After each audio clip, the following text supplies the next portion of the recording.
All right, Madam Chair. Good evening, everyone, and welcome to the Finance Committee meeting. Today, Monday, September 13th, 2021. Finance Committee meeting agenda. The Finance Committee will hold a public hearing on Monday, September 13th, 2021 at 6 p.m. via video conference.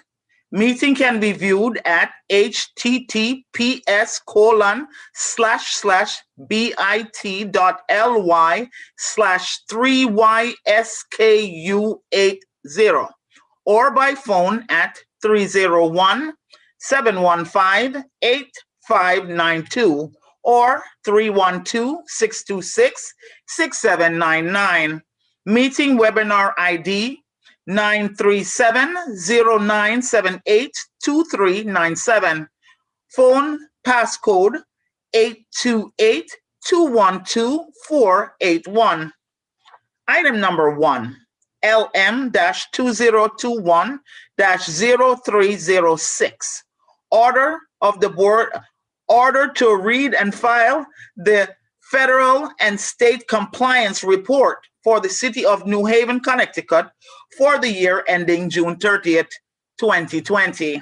Item number 2, LM-2021-0356.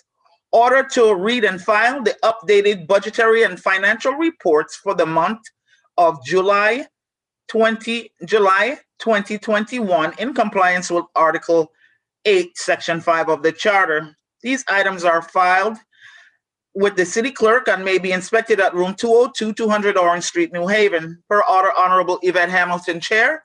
Attest Honorable Michael Smart, City Clerk. If you need a disability-related accommodation, please call 3 business days in advance, 203-946-7651 voice or 203-946-8582 TTY. Public may join the meeting and may send public comments to public testimony at newhavencity.gov. Meeting can be viewed at https://bit.ly/3YSKU80, or by phone at 301-715-8592 or 312-626-6799. Meeting webinar ID 937-0978-2397. Phone passcode 828-212-481. And there is a notice. Since this meeting is remote, participation by a quorum of members is expressly prohibited at the physical location and will not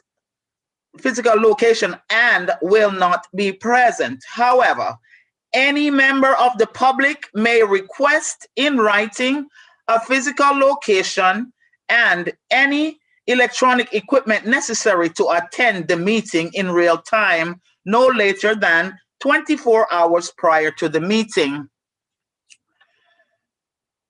Said individual shall have the same opportunities to provide comment or otherwise participate in the meeting as would be afforded if the meeting was held in person, with the following exceptions. Under law, if such person loses the ability to participate because of an interruption, failure, or degradation of such person's connection to the meeting by electronic equipment, the committee is not required to adjourn or postpone the meeting. That is the public notice. All right, we'll start with our attendance. Yvette Hamilton, present. Adam Marchand. Present. Ernie Santiago. Salvatore Nicola. Present. Jeanette Morrison. Kaisha Walker-Myers. Here. Anna Festo. Here. Richard Furlow. Evelyn Rodriguez. Present. Ron Hurt. Charles Decker. Present. Good evening to everyone, the committee members that have joined us. I would also like to recognize the alders in the audience with us, Alders Roth and Alder Smith. Have I missed any other colleague? Madam Chair, All I right. think you've mentioned everyone. All righty. And as usual, thank you all for joining us. We'll start with our procedures from our Vice Chair, Alder Marchand, and we'll get right into the meeting. Alder Marchand? Thank you, Madam Chair.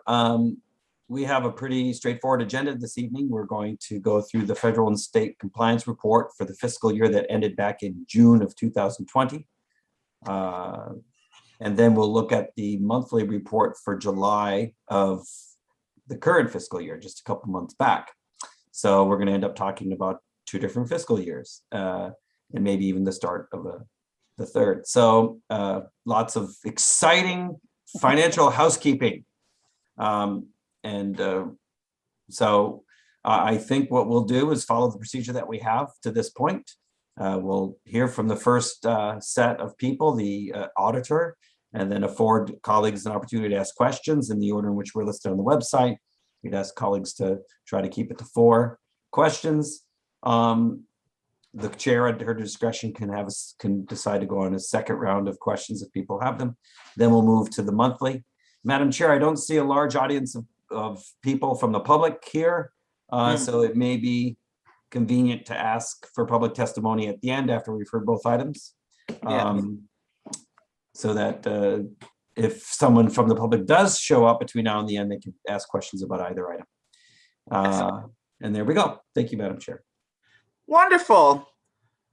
Thank you all for joining us. And with that, we will start with the first item.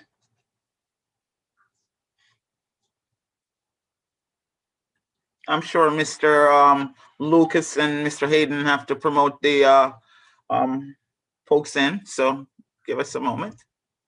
I see Mr. Gormany, Sean Bassett, it looks like, Bassett. Good evening, Madam Chair and committee members. How are you? I'm wonderful. Good evening, gentlemen. Mr. Gorman, you know the drill. Names and Yes. addresses for the record, please, and you can Sure. begin. Michael Gormley, City Acting Controller, 45 Jefferson Road, Branford, Connecticut. Good evening, Scott Bassett with RSM, 967 Pequot Avenue in New London, Connecticut. Welcome, gentlemen. Thank you for joining us. You may proceed. All right, thank you, Madam Chair. So as you read on the agenda, and Vice Chair Marchand mentioned, this is the state and federal compliance for the fiscal year that ended June 30th of 2020.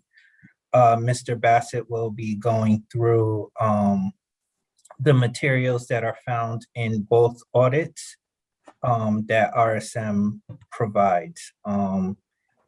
Mr. Bassett is our independent auditor, has been our independent auditor for the last few years with the city, and works very closely with our accounting department, the budget office, and other finance divisions.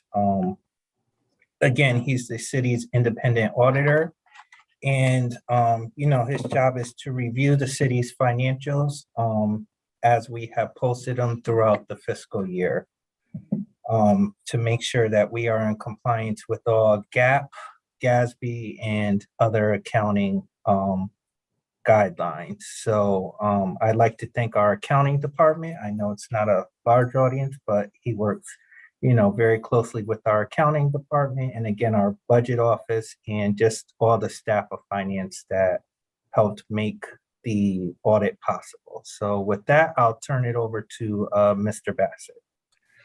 Good evening. Thank you, Michael. So for the record, my name is Scott Bassett. I'm a partner with RSM, and we were hired to conduct the external audit of the financial statements of the city. In addition to that, the federal and state awards that the city receives from the various departments from the state and the federal government. I do have some required communications I have to deliver to you as your external auditor. and then I can go into just give you a overview of the financial statement results, and also with the federal and state compliance reports and what we had to do there, if that suits the committee. Our responsibility is to audit the financial statements. Management makes assertions, and we go in there as your external auditor and audit those assertions, looking at supporting documentation, going to outside specialists, and confirming everything that management is asserting. During that process, our job is to give an opinion on those financial statements to basically state, are they in accordance with all the accounting rules, the auditing standards, both at the GASB level and at the government auditing standards level. And we gave an unmodified, clean opinion on the financial statements of the city, and also on the major federal programs and the major state programs for the city. So what that means, that's the opinion that you're looking for.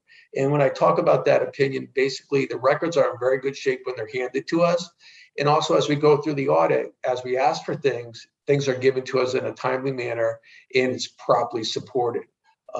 Just to give you the size of the audit and the number of man hours, the man hours that my team puts in each year is probably close to 2,300 hours each year as we go in. Well, unfortunately, this year we weren't in City Hall, but typically we're in City Hall in the audit room and going through that process. COVID did present a challenge as we went through the process. As you can imagine, putting together a 250-page document, working with all the departments throughout the city and gathering that information was a little bit of a challenge, but the city did a great job. Carlene and her staff and Andre and Joe and all the folks over there in finance really pulled together. And what kept it efficient was that we'd have our monthly meetings, our weekly meetings to go through there. We had discussed the planned approach, and nothing really changed from the planned approach when we communicated that to you back in June of 2020. But embedded in the financial statements are obviously estimates, okay? So you have your pension and OPEB plans, big estimates in the financial statements, and a lot of the actuaries do a lot of work on those. So what we do as your outside auditors is we take what your internal auditors do, and we go to our external auditors, our external actuaries to help us go through that process. And there was a change in some of the actual assumptions prescribed for audit this year. Obviously, you're self-insured for your risk management for workers' comp, medical, and those type of things. And we look at those.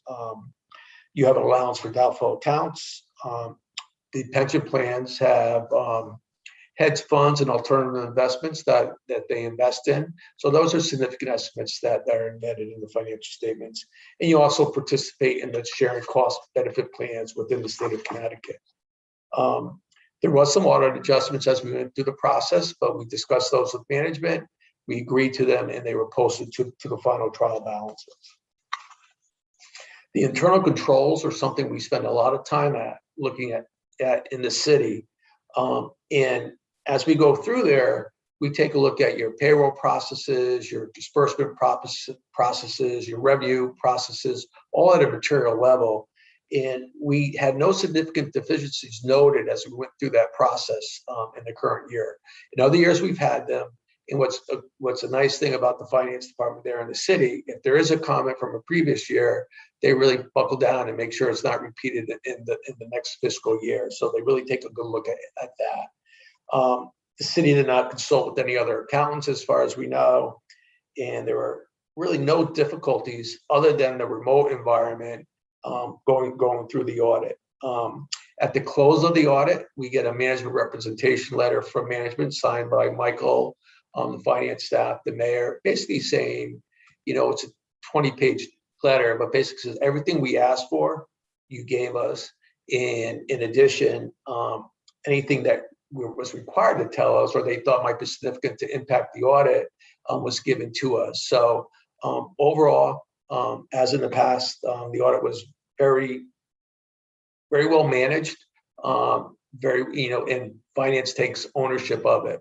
And one of the things I always like to say, especially for a city the size of New Haven, is the numbers that you're seeing early before the audit is completed really don't change much from the audit side. So that means as you go through these committee meetings, you're getting up-to-date information and accurate information as you make your decisions throughout the year. So I thank the staff and Michael and all the folks putting that together for us.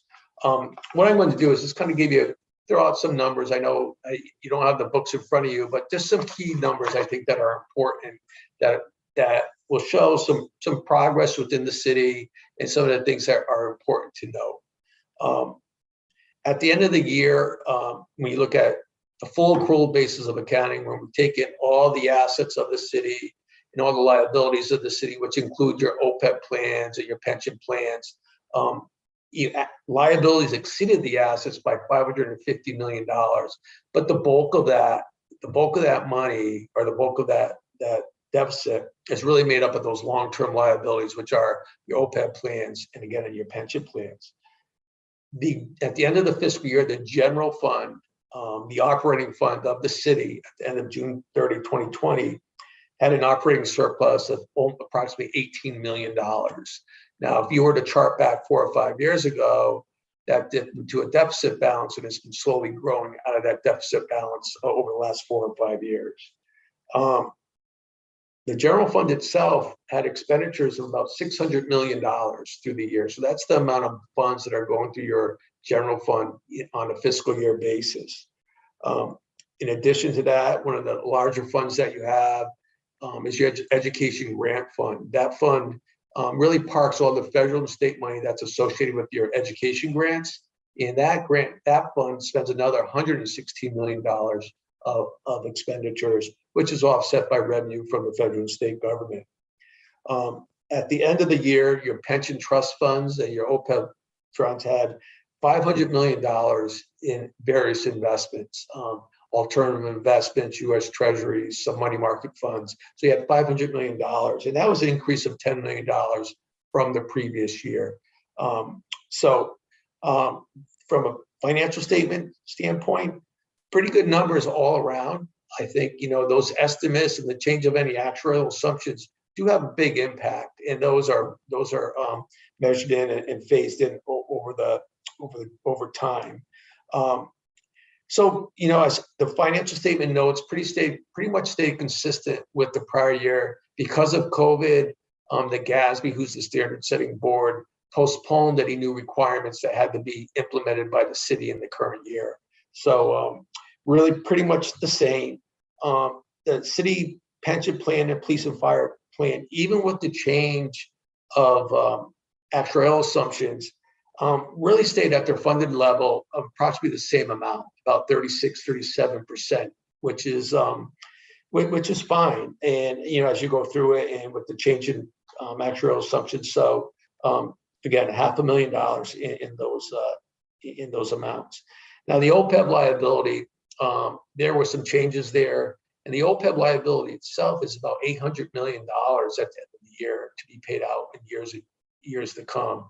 And the actuaries could talk about how that number's developed if you ever had them in there. But basically, it's a bunch of assumptions driven by mortality tables, which change during the year, discount rates, and things like that. So a lot of estimates in there, and that's the actuary's best estimate of what that liability could be going forward.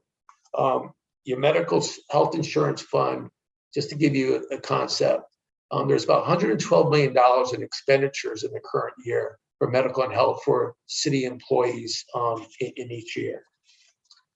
So those are the big numbers that we take a look at as we go through the audit. The financial statement report itself is probably 235 pages of really, really good information. The city does submit that financial report to the GFOA for an award each year. And what that award pretty much says is it's, in accordance with GAAP, but the extra information, the information that's not required is there that gives you some trending information, really good historical trending information in the back of that book. If you want to see kind of where you were, how you progressed in some of those type of things.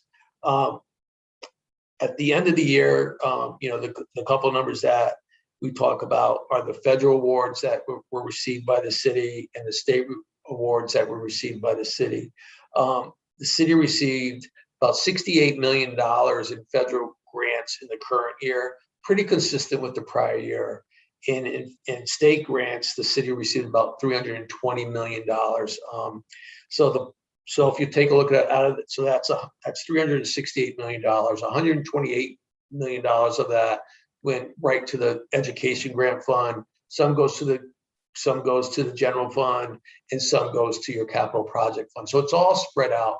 And our job, we don't test every grant, but our job, based on the federal and state requirements, is each year we'll pull a few based on a formula to take a look at. And then we look at the city to see if they complied with what the federal government said to do.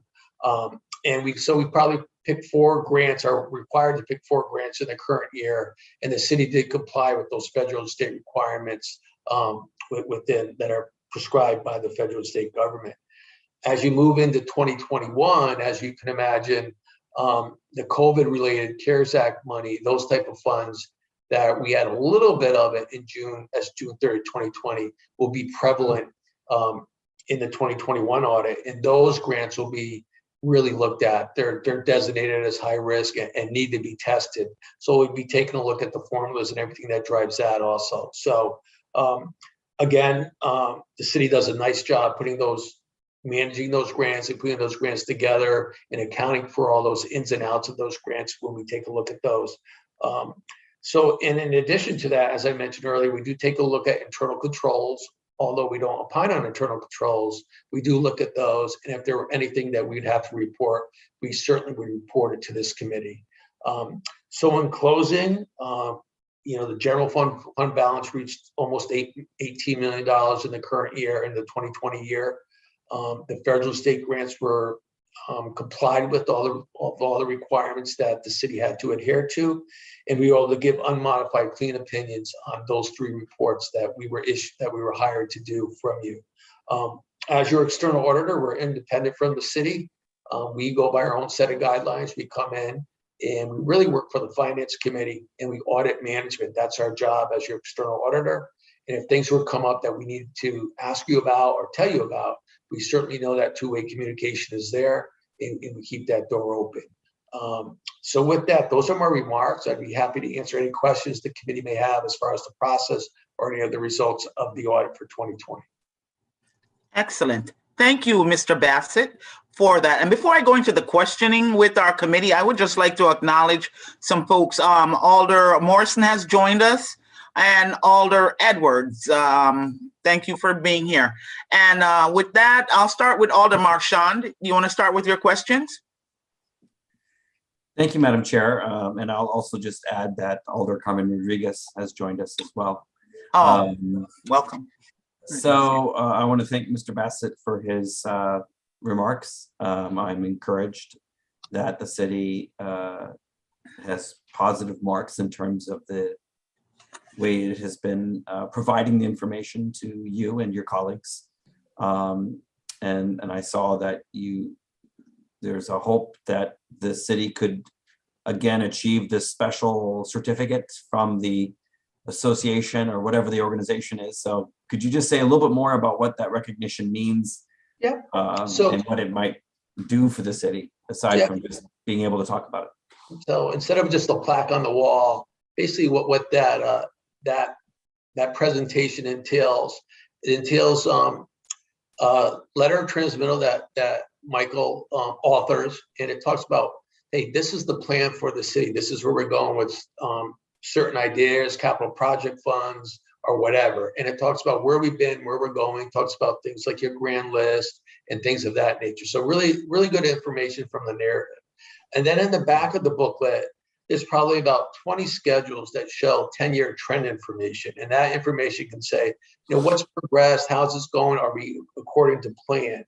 And so kind of what it means is that when a reader, there's additional information from just the debits and credits that we audit. It really provides historical information and that had been audited in the past, but in one nice little bundle to take a look at, that tracks things like fund balance, liabilities, assets, and things of that nature, grand list growth, property tax collection. So a lot of extra information. So when someone would dive in, there's a good track record of, okay, here's where they've been, what's the growth, and maybe helps them predict what may be coming down the pike in the future. So not every large city does that here in the state of Connecticut. The staff worked very, very hard to put that together. They reach outside the finance department to get that information. A lot of times and everybody helps them. It's a citywide effort with the finance office being the quarterback to pull it all together.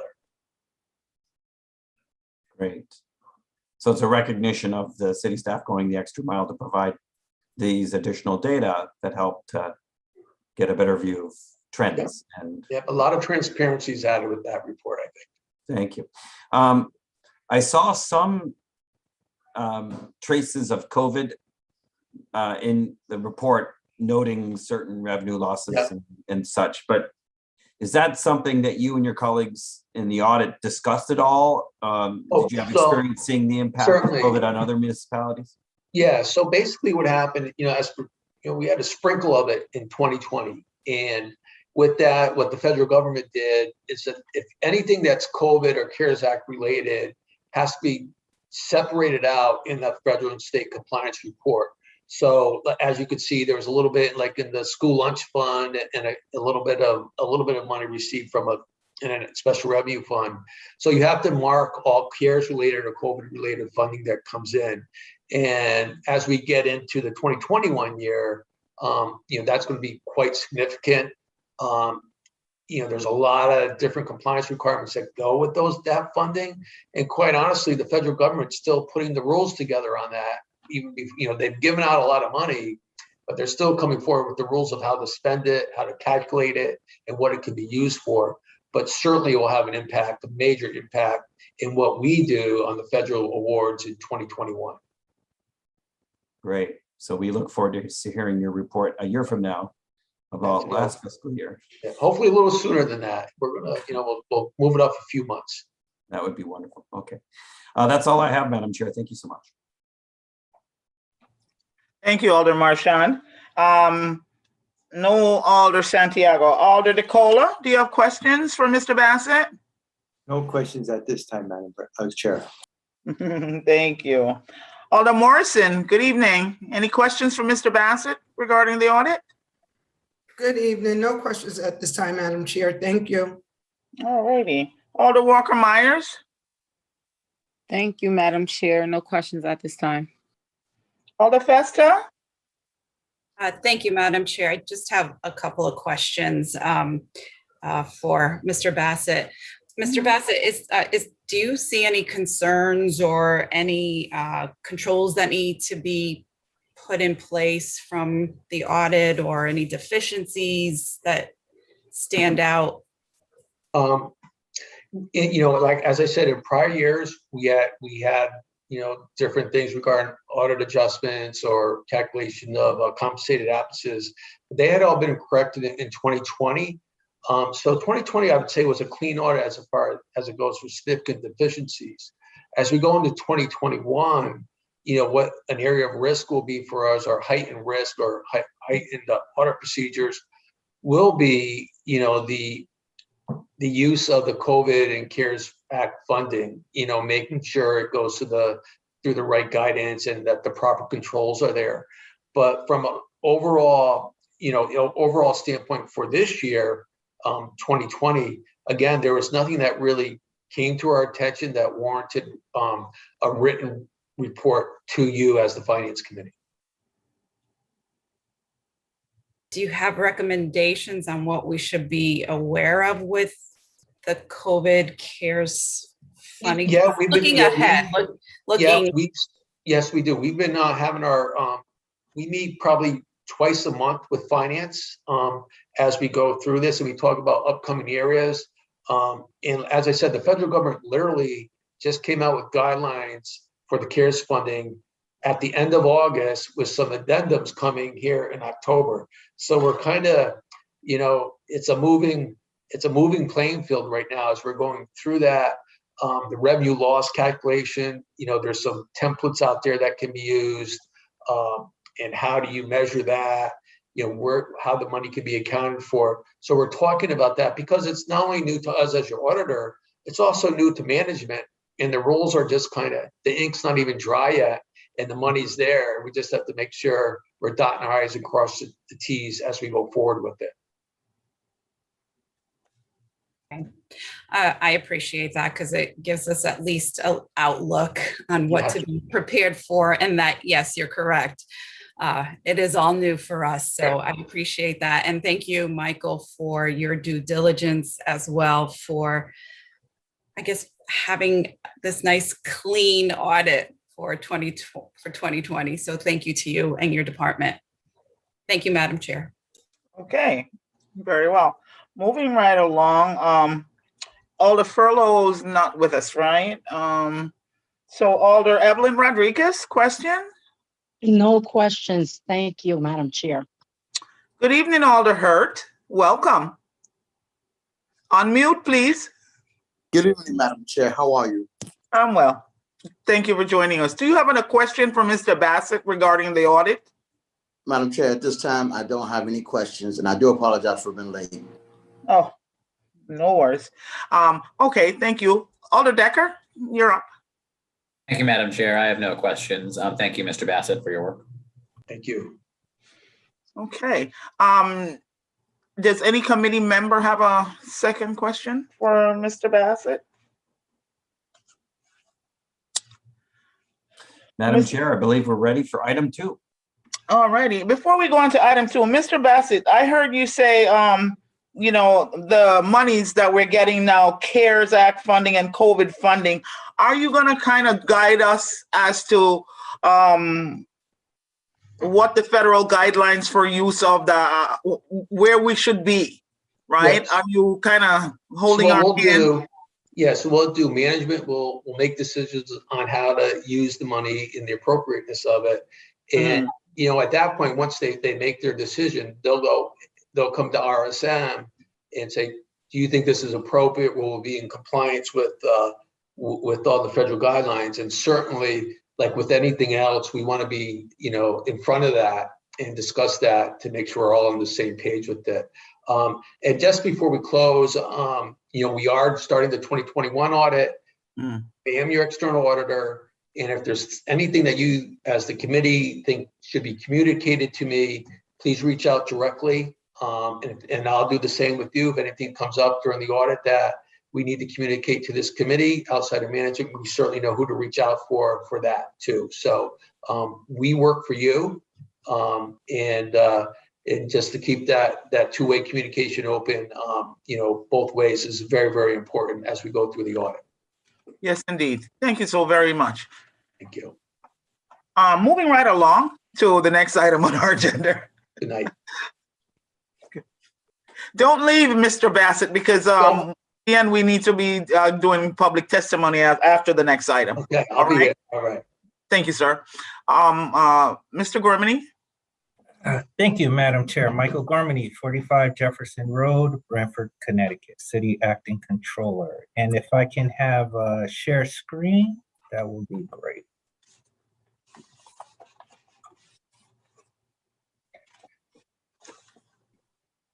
So while I wait for Mr. Lucas to give me share screen, I'll just start going a little bit into the presentation. Again, this is the July monthly report, which is the first report for the fiscal year. Generally, we use this report as a starting point of where we believe we're going in the fiscal year. Normally, it takes about the first few monthly reports to really see the trend and you know, which revenues are going down, which ones we think will stay the same, so on and so forth. So I will just give a few highlights because I still don't have shared screen. So I will give a few highlights of the July monthly report, and I'll give the page number in case anyone has it in front of them. So again, as I mentioned, starting on the first page, we are projecting about $605.7 million in expenditures and $605.7 in overall revenue. So again, we're projecting a balanced fiscal year as of this point. for fiscal year 21-22. Again, this is the first monthly report of the fiscal year, so we will see fluctuation throughout the fiscal year.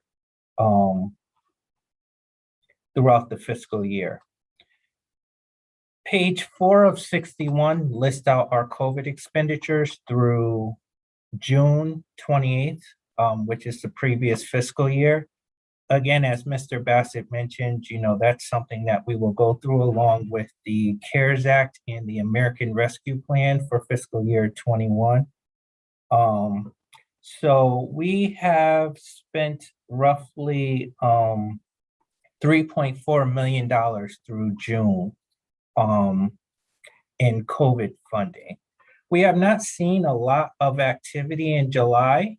And again, I think I mentioned at the previous Finance Committee meetings, we did receive different federal funding, as Mr. Bassett mentioned in item number 1, as far as like the CARES Act and the American Rescue Plan. So a lot of those COVID expenditures based on the guidelines between those two federal funds have really been absorbed in those two federal grants as far as what we're doing. Just due to the timing, I know I mentioned to the Finance Committee, in the next few monthlies, we will be adding reporting on the American Rescue Plan, and we'll try to do the CARES Act as well. I know that has been a question from this committee in the past, as far as if we can add it like we have the COVID expenditures in the monthly report. So we are working on that. Just because of the timing of we're doing the closing right now, my office was not able to add it into the July monthly, but we will at least try to have it in there for the August or September monthly for the committee. Starting off on revenues, we are at about tax collections look very strong. We collected about $135.5 million, which is about $11.8 million more than last fiscal year. Again, that was because if you remember last year, we had the deferral program in place in July based on the state. So again, that does skew that number a little bit. But again, last year, I believe deferrals was only about $1 million to $2 million. So again, it's great that we see that collection over last fiscal year related to taxes. Just give me 1 second. I believe share screen popped up. All right.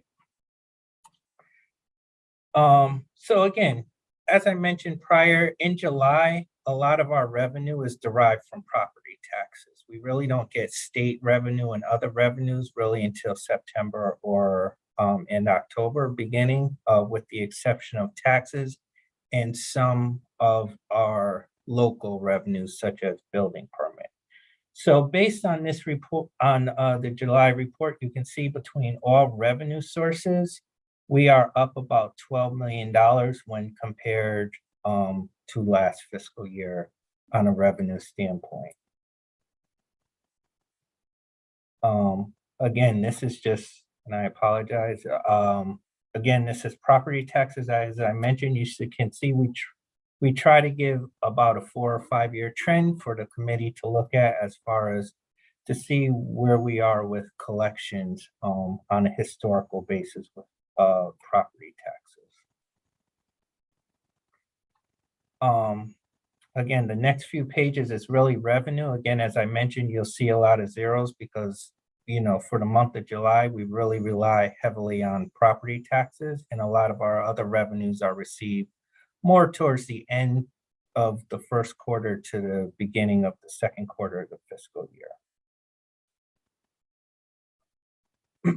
From an expense standpoint, you can see in the summary, we have the first section of overtime. We are up about $380,000 when you look at the major overtime categories. As I mentioned, every year, police and fire are generally higher during the summer months going into any fiscal year. So the first quarter, you generally see the higher overtime. And hopefully, we try to work with the police department and the chief administrator's office to level that police overtime during the fiscal year. I think one of the things that we've done in the budget and, that was approved by the Board of Alders is we did increase police and fire overtime based on the historical trends. So we'll continue to look at that during each month and report it in the monthly report as far as where we are from an expenditure standpoint. From the summary standpoint, you'll see we started making some adjustments in certain departments. Like public safety, we do have some vacancies. So looking at the hiring, but they are trending a little higher in overtime. The same thing with police, we're taking a look at overtime and and salary to see where we're trending. Again, these numbers really do change over the course of time during the year. So the next page really shows where each department was at during the month of July. So one of the things that we've added in the monthly report on the revenue and expenditure side is you'll see a category that basically you'll see the month. So like this is July of 2021 expenditures. That is what we spent in that month. And then the next column will be the cumulative expenditures, which will add up the year to that point in time. So that way you can see on the revenue side, what we actually collected in that month and what the year-to-date collections are. And the same thing on the expenditure side, what we spent in that month and what the year-to-date expenditures are within each department. So the Board of Education is the same thing. We're projecting a balanced budget for the Board of Education right now. Again, we'll really start getting into expenditures now that school has started. So in the next few monthlies, most likely in the September and October, we'll really start working with the Board of Education to see what their actual expenditures are. A lot of the Board of Education expenditures, especially in transportation, tuition, salaries, et cetera, are really determined by how the school year starts off and where we're trending. So again, in the next few monthlies, you'll see probably beginning with the September monthly that's due in October, we'll try to start looking at those trends with the Board of Education. Again, this is just the Food and Nutrition Fund for the Board of Education. Again, that's a fund that's directly determined by meal reimbursement through the USDA based on the number of meals that are served. Again, that's with the Board of Education. We really start to see how we're trending in that particular fund when school begins and the number of meals that we're serving. Just scrolling down to the self-insurance funds.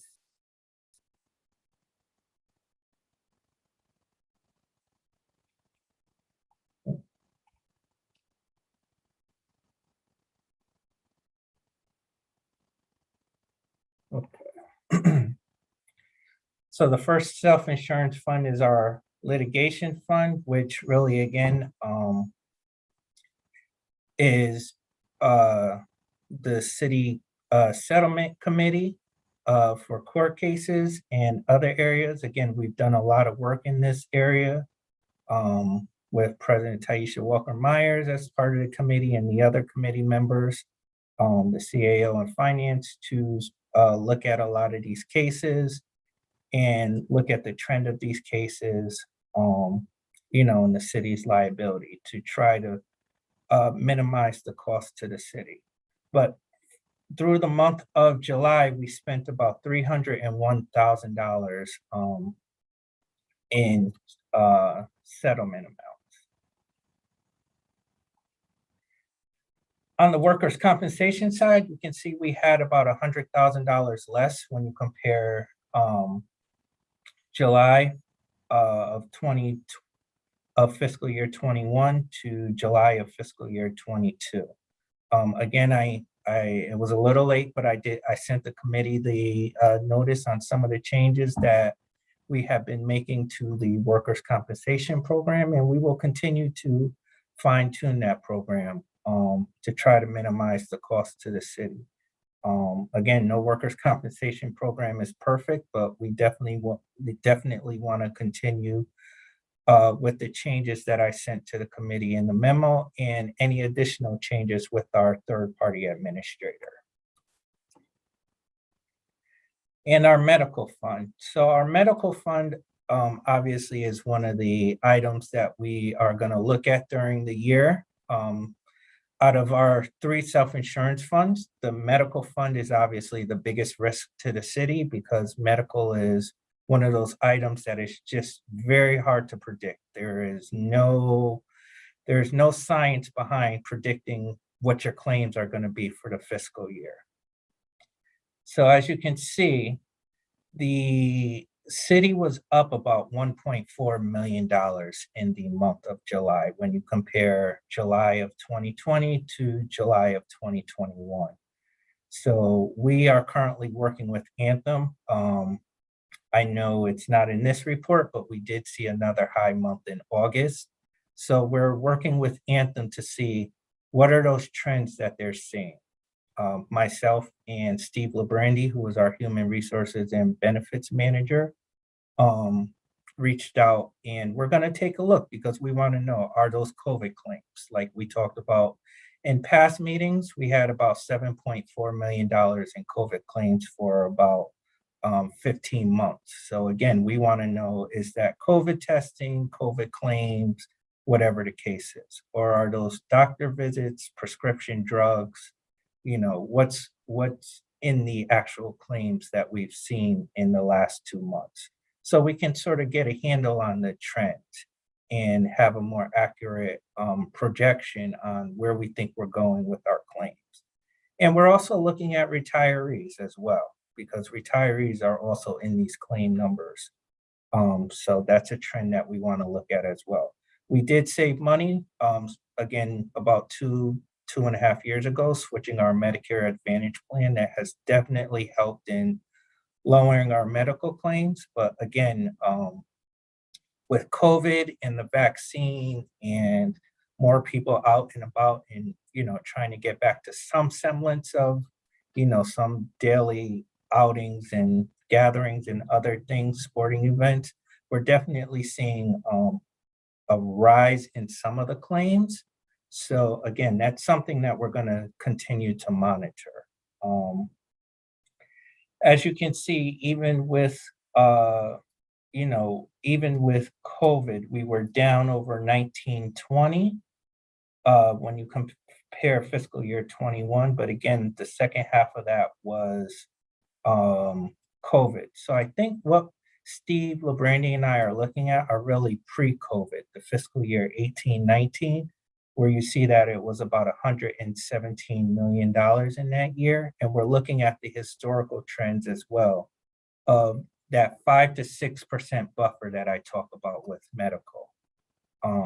So again, it's something that we're monitoring, but there's nothing that you can do to sort of predict what the claims are going to be or how much you're going to spend. But again, this is definitely something that we're looking at because this is the fund that most affects the general fund.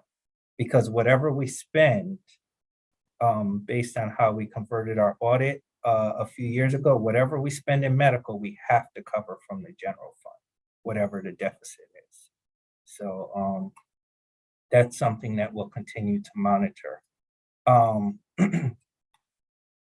Revenue is down about 306,000. But again, revenue, if you look at the few years, the July revenue really depends on where we're at because we have week behind payroll and we have other payroll areas that affect that number. So it really depends on where there are 4 Fridays in the month, 5 Fridays in the month. There are just different factors that go into that July number. So a great example is 2019-20, where you see that it was down dramatically compared to the previous year, but you'll see August was up. And so again, we're looking at that, the revenue trends as well. So again, in fiscal year 21, which is the audit that we are in process of working with RSM on, you'll see we got it to a positive fund balance, albeit a small positive fund balance. But again, depending on how the year trends, that can easily dip back into a negative fund balance. But again, that is one of the things that we are focused on in the finance department and in the human resources department from a cost perspective. And for the month of July, we actually did not have any what we call large claims, which are any individual claims over $250,000. So with that, I will stop screen sharing and take any questions from the committee. Excellent. Thank you, Mr. Gormany. Mr. Marchand, you can start. Thank you, Madam Chair. Just a couple of questions. I want to start with the last slide you showed us. It's great that after the first month of the fiscal year, there are no large claims over $200,000. But I was looking at 2021, and it showed 35 claims, averaging $400,000 for a total of $14 million. And I was surprised we had that many claims in the month of July of 2020. And so I'm wondering if that was just an error in the report, or if indeed, perhaps we had 35 people with COVID or something. I don't need to know the details, of course, but yeah. I'm just wondering if that's an error or if that's really we got socked in the month of July in 2020. Yeah, no, thank you for pointing that out, Alder Marchand. I will definitely check with my staff, but from first glance, that looks like an error. Okay. I don't remember a year totaling about $14 million in large. Yeah, claims. that was shocking. Yeah, I can see that being an error. I will definitely have my staff member double check, correct that. Thank you so much.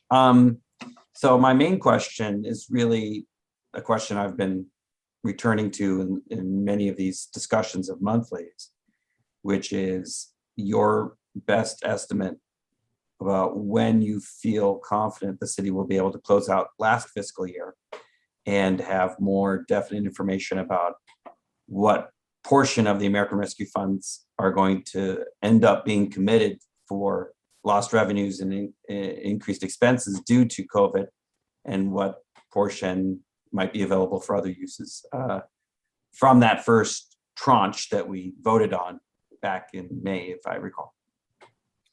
Yeah, absolutely. So just to give you an update, we are closing the books actually on, we will begin to run reports tomorrow and hopefully close our books on Wednesday, which by then, I'm already preparing the pre-audit report.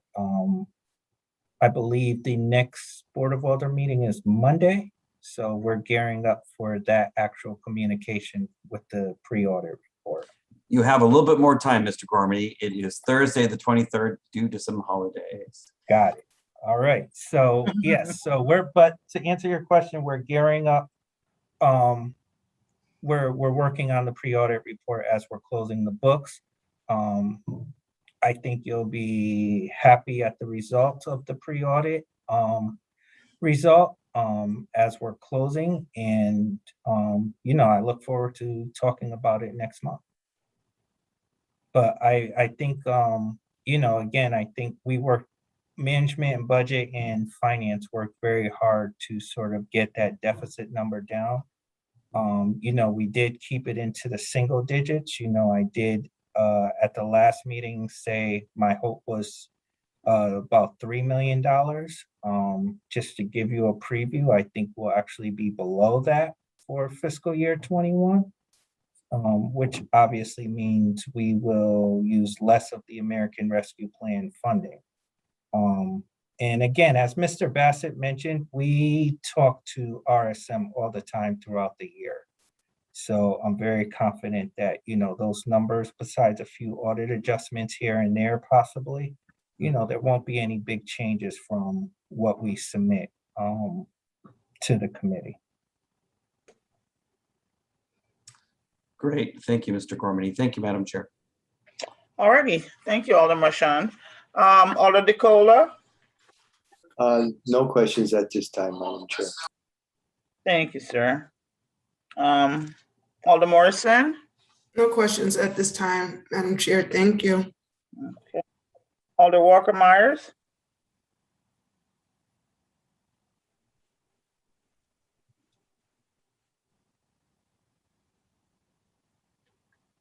No Alder Walker Myers. Alder Festa. Thank you, Madam Chair. Question regarding, and now I can't find the page, but you'll probably be able to answer it without looking at the page. There is a line item for Public Works and then a separate one for Parks and Public Works. Why are there two line items if it's one department now? Or just explain why that's there. Yeah, so you'll remember historically, as you just mentioned, they were two separate departments, right? So Public Works was its own department, then you have Parks. It's just where it lines up on the report because I line up the report by the department number. So Public Works was 501 and Parks and Public Works is 504. So it's just there probably because of historical purposes, but you'll notice everything is zeroed out in Public Works, and the same thing in the report for Parks and Recreation. It was zeroed out. There are some expenses in July, but that was probably an error which would be moved to Parks and Public Works itself. Okay, and I saw, I think it was an amount of 150,000 for overtime. Everything was zeroed out except for police, fire, and Parks and Public Works. Just wondering what that overtime was. So when you look at the report, again, I think it's just historical. So in fiscal year 2020, 2021, and I believe you're looking at page 13 of 61. You know what? I was looking at page 2. Page 2. Where there's the 150 for Parks and Public Works. And then, yes, I think the other one was that page 2 as well. Okay.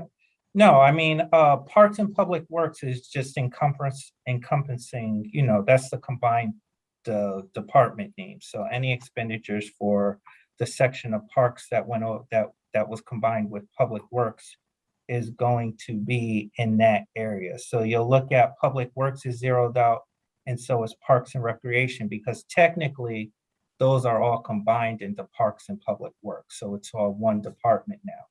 So we don't separate them out anymore based on what's Public Works and what's Parks, because it's one combined department. So we stopped doing that last fiscal year and just reported it all as one. Okay, thanks for the clarification. And then just one other question regarding the medical benefits. You mentioned that the revenue is down, understandably, and you explained why, but can you give us an approximate percentage of what the yearly increase is? Because every year it increases some. What is generally the average percentage of increase?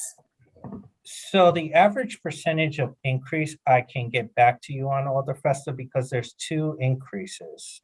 There's the cost share that employees pay into the fund. So that's set by the bargaining unit agreement, right? And then there's the Anthem increase, which is what I think you're also referring to as well. That increase is set by Anthem itself. So to be honest with you, I do not know the increase off the top of my head, but I can certainly talk to Steve Labrandy to get that information for you. Thank you, Madam Chair, through you. Yep, the chair, yep. Yeah, thank you. Just a reminder there. Formalities here. Okay, well, I appreciate that. Oh, and you know what? One more thing. Can you just, you mentioned that we may use less of the American Rescue funding. And if we do, what happens to the residual funding? So again, I think this is, the city has committed to working with the Board of Alders on the American Rescue Plan. So I think that would really be a combination, that would be me submitting,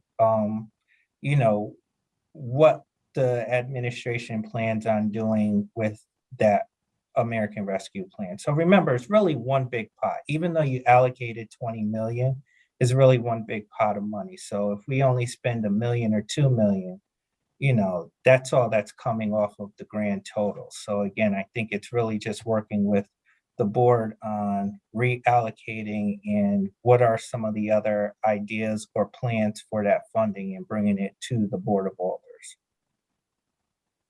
Okay, great. Thank you. I appreciate the explanation, clarifications. Madam Chair, I'm all set. Thank you.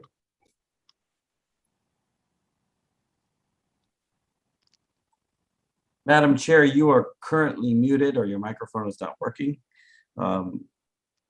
Perhaps I can ask Alder Rodriguez if she has a question.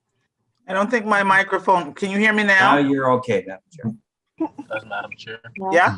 Thank you, Madam Chair. Thank you, Mr. Gormany. No questions. I'm not sure if you can hear me or not. Yes? Yes, we Okay. can. Yes. Next person on our list for questions would be Alder Evelyn. Thank you, Madam Chair. Thank you, Mr. Gormany. No questions.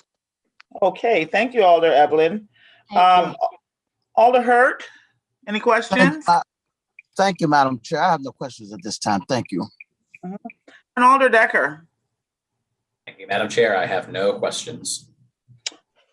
Alrighty, at this time, I'm gonna ask for any public testimony on either items presented this evening. The federal and state compliance report for the city for 2020, June 30th, 2020, or this monthly report.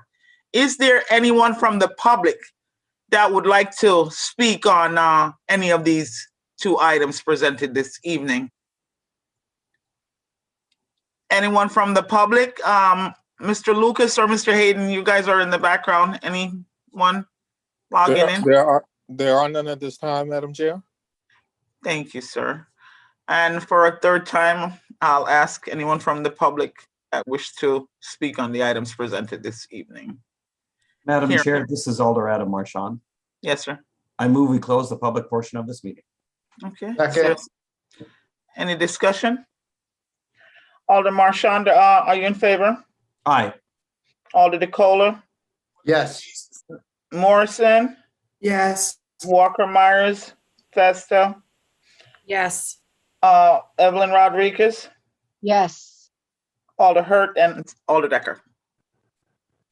Yes. And yes.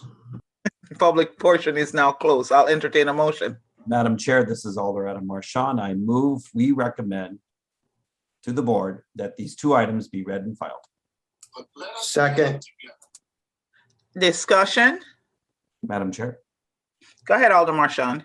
I think I speak on behalf of the entire committee when I thank Mr. Bassett and I thank Mr. Gormany for their hard work. It is certainly encouraging to see that the transparency and cooperation involved in the audit is reaching a high standard. And I look forward to one of our future meetings when we get to hear again from Mr. Gormany about the closeout for the last fiscal year and what deficit we end up with and what portions of the American Rescue Plan funding might be available for other purposes. And I just wanted to know for the record that Madam President was called away and she regrets that she was not able to stay to the end of the meeting. Thank you, Madam Chair. Okay. Any other discussion from anyone? Okay. Hearing none. The recommendation will be to favorably move these items forward to be read, print, and filed. I'll entertain a motion to adjourn. Madam Chair, you should probably call the roll. Yes. Alder Marchand, are you in favor of adjourning? No, Madam Chair, the motion before us is the read and file recommendation, which we've not yet voted on. Right. I'm rushing things. Okay. We're almost there, Madam Chair. All right. Are you in favor of the read and file of the items, Alder Marchand? Yes, I am. Alder DeCola? Yes. Alder Morrison? Yes. Alder Festa? Yes. Alder Evelyn Rodriguez? Yes. Alder Ron Hurt? Yes. And Alder Charles Decker? Yes. Okay, motion carries. With that, now a Madam motion Chair, to adjourn. so moved. Second. Second. Any discussion? Alder Marchand, are you in favor of adjourning? Yes. Alder DeCola? Yes. Morrison? Yes. Festa? Yes. Evelyn Rodriguez? Ron Yes. Hurt? Yes. And Alder Charles Decker? Yes. All righty, with that, thank you everyone for joining us this evening, and we are adjourned. Good night, Thank everyone. you. Good night. Good night.